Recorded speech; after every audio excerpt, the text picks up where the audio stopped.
Welcome to the Light Her Project podcast, Real Women. Real talk. I'm Rachel Strella. And I'm Vixen. Thank you for tuning into our very first podcast for women. We came up with this idea based on our own experiences as women, as well as the feedback that we've received from other women. We really want to create a safe place for women to feel comfortable sharing their experiences, their struggles, their triumphs. You know, as women, we experience a lot of different things from body image expectations to societal expectations to family obligations and everyday pressures. We are just going to cover a variety of topics that will be relevant to women today. So I'm excited to jump into our first topic, which is body image. For those of you who are listening, you may or may not have seen my TikTok video where I talk about the plastic surgery fail in not one, not two, but 3 parts.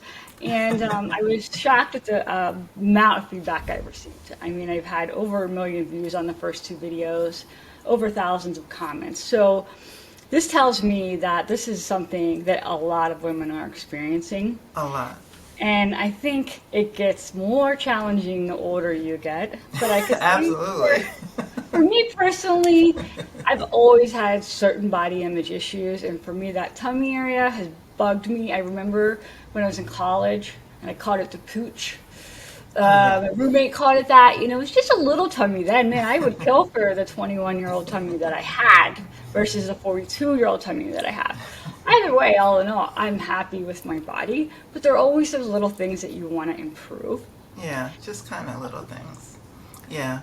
I kind of went through the same thing, but I'm actually going through that now. In my 52, almost 53-year-old self, it's not as easy to maintain the body image that you might have in your head as it is actually seeing it. So right now, actually with the pandemic, I was one of those people that I gained probably, honestly, like 20 pounds because my job is physical. And then as a massage therapist, they said basically, hey, you can't do that anymore, for a while. And so we couldn't see, do facials, we couldn't massage, we couldn't see people, which is all physical work. But I guess when you do it every day, you don't realize how hard you're actually working, and your body's used to being strong and it's used to doing all that, and that's just what you do. So as I was still eating and not, because that was my workout, because that's what I do. So I'm not working out, but I'm still eating. And so that's where that 20-some pounds came from. And it kind of snuck up on me because I had always been a thinner person. Always, without any effort. So I woke up one day and you know what? My pants were tight. Where did that come from? Just out of the blue. So I still have that extra 20-some pounds, although here's my struggle. My husband likes that 20-some pounds because where did I gain it? In the front and in the back. There's a little bit around the middle, but my husband's quite happy about that. But for me, I am the one who struggles with it. So the body image, since for me, this is bigger than I've ever been. And so even though it's not big on the grand scale, but I was used to being I would hover between 8 and a 10. So now I'm hovering actually between a 12 and 14. And for me, which is not big, it's average. But for me, it's so much bigger than I'm used to being. So it's that body image, what you look like, what you feel like, and getting comfortable in that. Understood. Hey, I'm with you, and it is somewhat internal. I mean, actually, probably mostly internal.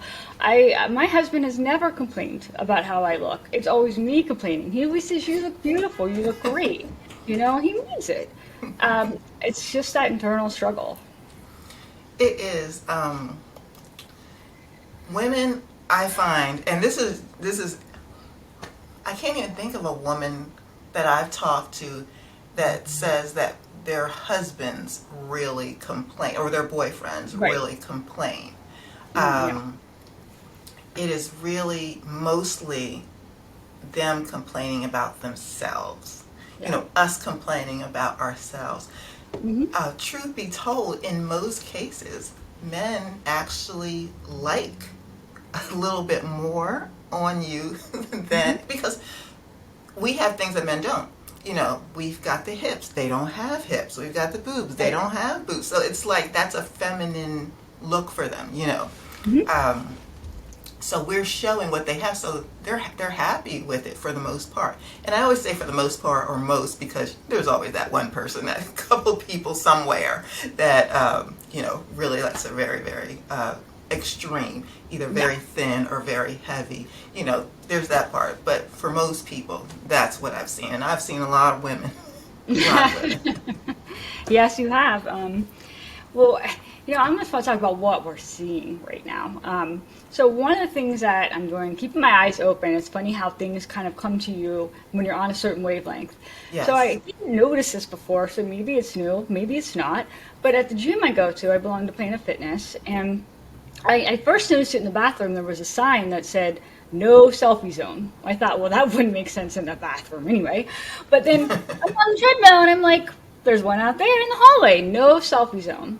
Now I know that Planet Fitness is all about just achieving your goals and feeling Yes. good, no judgment zone. Yeah.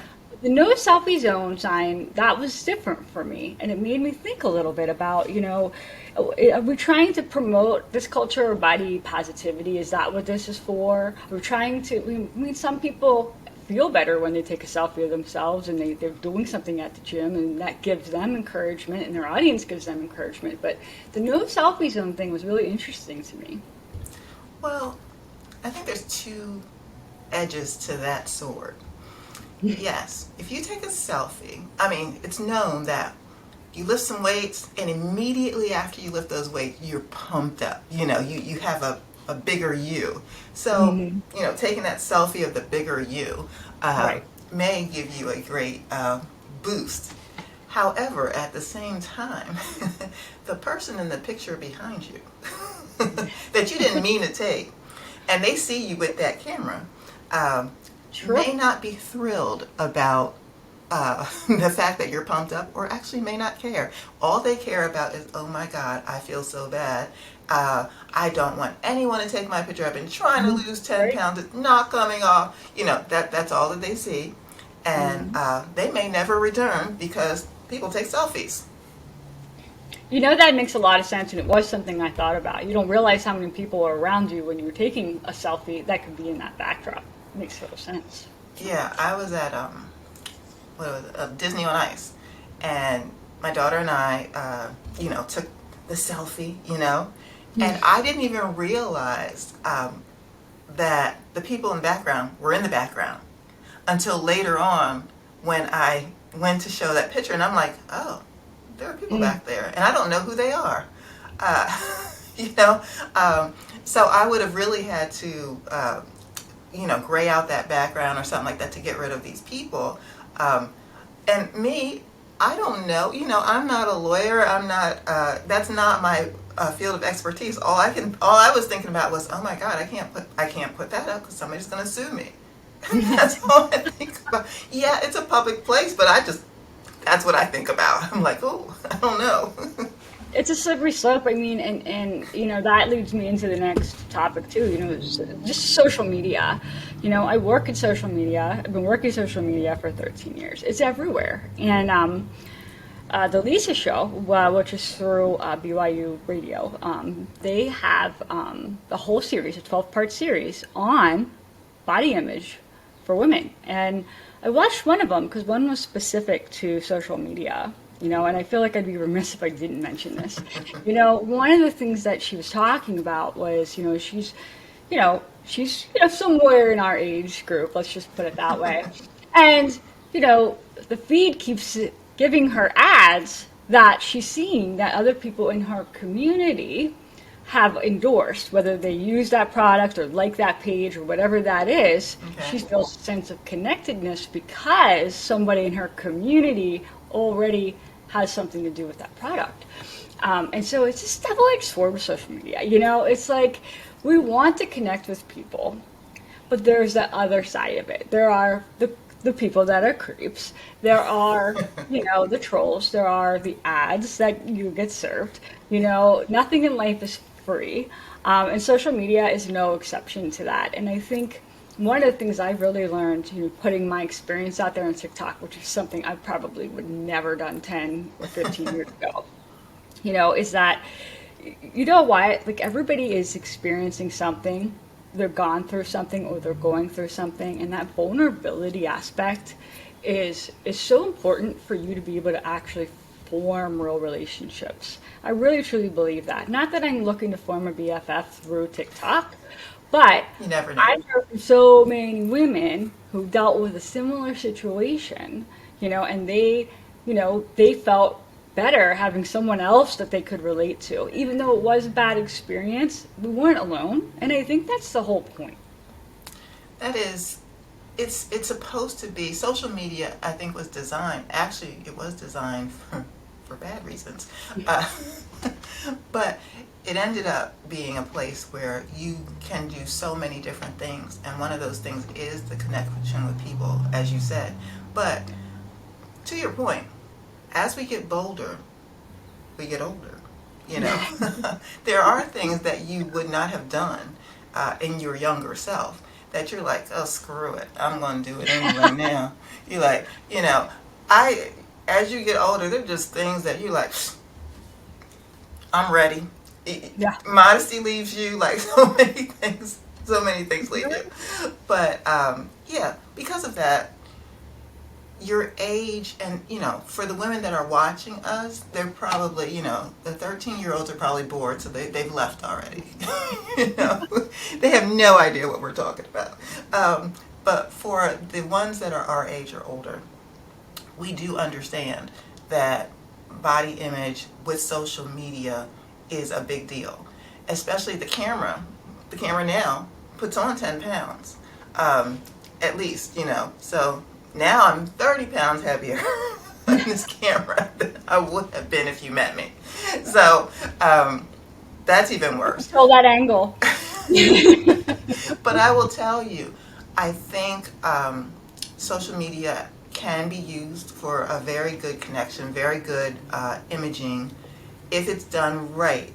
So I think if you care about something like that, that's where you should probably connect with someone like you, because I have no idea. Not the techie over there, techie not over here, to be able to do something like that. But a lot of times, and I see it predominantly in the younger people, they don't understand the consequences of social media. They'll do things because they're living right now. They're not doing things thinking of where that right now is going to be in a year, in 2 years, in 5 years. Yeah. Now, when we were growing up, we didn't have selfies everywhere. We didn't have those cell phones all the time. You could kind of do stuff and like there's no evidence. It's just your word against mine. Yeah. But now there's proof of everything. So you can't get away with what you could get away with then. And they don't understand. There are people that don't understand that, hey, when you're sending that pic, it's not just going to stay in that phone. It really could go over there and over there and over there and over there and soon be front page news. Yeah. Yeah. You're absolutely right. I mean, I remember talking to college students early on when I started my business about the repercussions of things that they post on social media. This stuff comes back to you when you're looking for jobs, and there's just so much there. I think the younger generations, though, I mean, we'll say this, especially the Gen Zs and beyond right now, there is a different view that they have of things, different than previous generations. Yes. And I think, one of the ones that was brought to my attention recently, and specifically to TikTok and Gen Zs, was this idea of body neutrality, where we're talking about, not necessarily positivity where I love my body and how you feel about it, but more about an appreciation of what your body can do. I'm able to have this podcast. I'm able to walk my dog. And I thought a lot about this, and I reached out to my TikTok audience about how they felt, as well. And I feel like the functionality of the body is something that is good for us to focus on when we're starting to feel like less positive about how we look.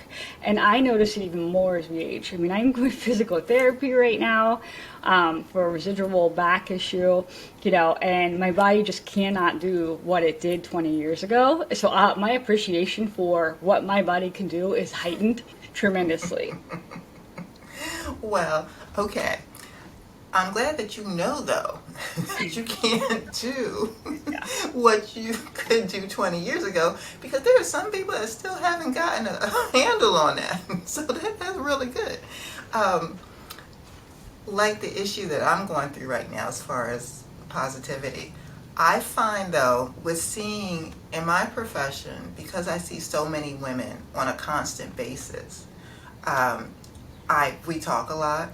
I talk to so many women, different ways of life, different lifestyles, and I will tell you that giving that yourself, that self-care that you pick, will kind of distract you from something that you don't like. For instance, okay, maybe like right now, I'm with you on the stomach thing. That's where I'm going right now. I'm probably going to cry on myself, honestly. I can't say that I won't. So my stomach is one of my focuses right now, which I don't care for. But what I can do, an immediate thing that I can do, is I can get my hair cut. I can get my nails done. That is immediate satisfaction. That is immediate something. Oh, I might not like my stomach, but my nails look good. That's something I can do to make myself feel better, pick me up. Yeah. Do you know what I mean? I can feel good about my massage. Oh, my back feels better. Oh, yeah, I feel good, So it kind of distracts from what you can't maybe do, because you can't instantly take it off right now. But you can do something that's good for your mind and gives you something good to focus on when you do some kind of self-care. Yep, that makes total sense. Getting your nails done, your hair done, getting whatever it is. Some people have nice eyelashes. Whatever it is that makes you feel good. Sometimes, it makes you feel good. Sometimes a donut feels good too. Probably doesn't help a stomach issue, but self-care, it's just that tiny thing that you do that makes you feel good about yourself. I think self-care is also a double-edged sword, because sometimes self-care is a donut, Okay, all right, well, it's okay to have a donut. Let's just put some protein in there somewhere. Maybe a little peanut butter. A protein-infused donut. Let's create that. We'll work on that. And maybe add a little bit of green in there too, and we're off and running. But I think the little things that you can do to make yourself feel better is, I think there's a lot of merit that, just what I'm doing with you right now, Vixen. So, I've been doing the cryotherapy with Vixen. I just finished my 4th treatment today. And this isn't going to be something that's going to be a monumental, life-changing thing, but this is something that I feel better when I do it. I feel like, hey, I might have lost a half an inch, around my waist, and I feel better, and sometimes it doesn't have to be that. I mean, I see you for all kinds of things, from skincare to massage therapy, but that little thing that you do could sometimes make all the difference in how you feel about yourself. It is true. I have seen, even in facials, like I've learned this over the years. When I look at someone, no matter what it is, body, face, they may act like they're acting crazy to me, but the one thing that you let them speak, because what's bothering them is not always what you see. True. Very true. It's not always what you see. It's like you have to learn to listen. And this is for everyone, no matter what your profession is. We can prevent so many tragedies if we would just listen to the other person. Let's not assume that we think. For instance, someone comes in, I see these 11 lines right here. And I'm certain that they want to get rid of these 11 lines. But you know what they say? Oh my goodness, this little freckle right here has been bothering me forever. Can you have a look at it? They don't care about these 11 lines right here. They care about this. So never assume that when you're seeing or you're talking or you're having an argument or something with another person that you know what they're thinking, because it could be totally different from what you see. Why? Because everyone has grown up with a different perspective. Everyone sees things a little differently. Like me, like I said, I see my 12, 14 as big, as a a bigger body. Whereas somebody who may be bigger than me is saying, girl, shut up. Because that's the perspective that they have.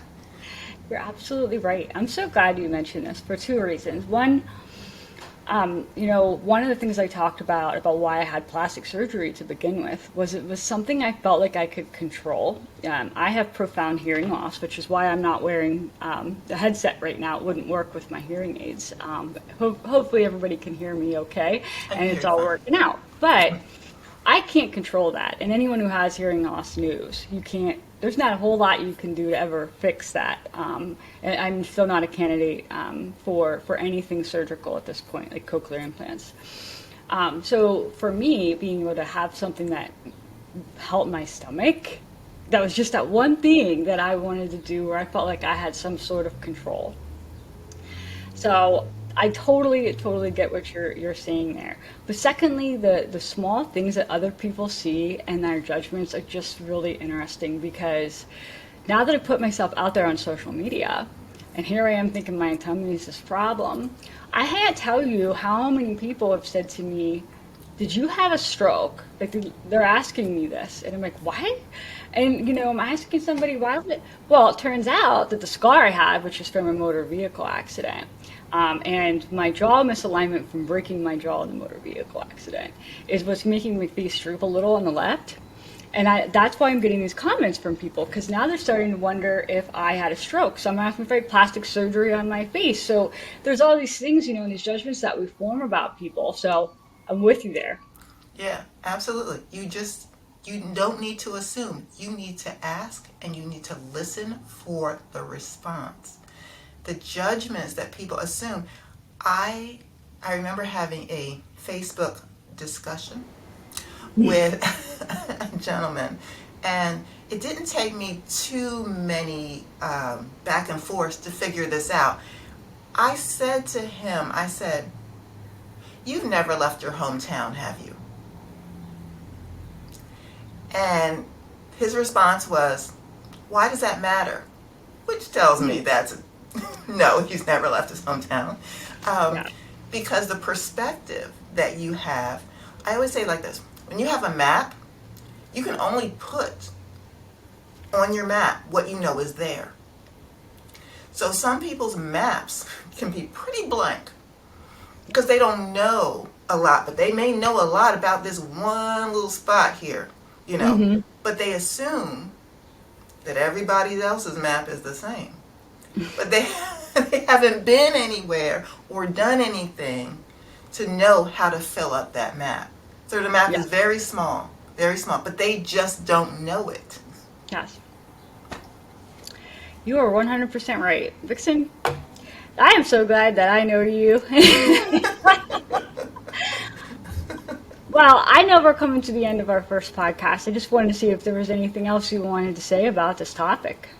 No, I think neutrality is something that we can achieve. We just have to know how to get there. And those little small things, like I said, self-care is something that even if you don't like whatever it is on your body that you don't like, there's always something that, like you talked about, can control. So pick what you can control and love it. I have always believed that people are more alike than different.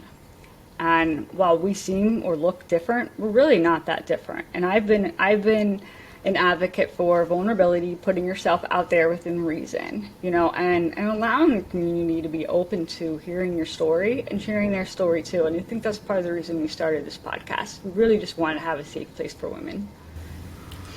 Well, as we think about what's next with the podcast, some of the future topics that we plan to include, accepting our bodies as we age, and balance. I mean, from work and life and family, balance is a big topic. Asserting ourselves as women, and especially the aftermath of the assertion, the disparate treatment of women at work. I've heard a lot of people that want to talk about that, and we'll have some guests on the show. Knowing your numbers, which is definitely Vixen's baby there. Surviving major life changes, and handling rejection, so much more. So we have so many great topics. And I want to thank you guys for tuning into the Light Her Project podcast. Thank you. You can follow the conversation online with our hashtag, Light Her Project. Until next time, stay real, keep it real, whatever. Real women. Real talk.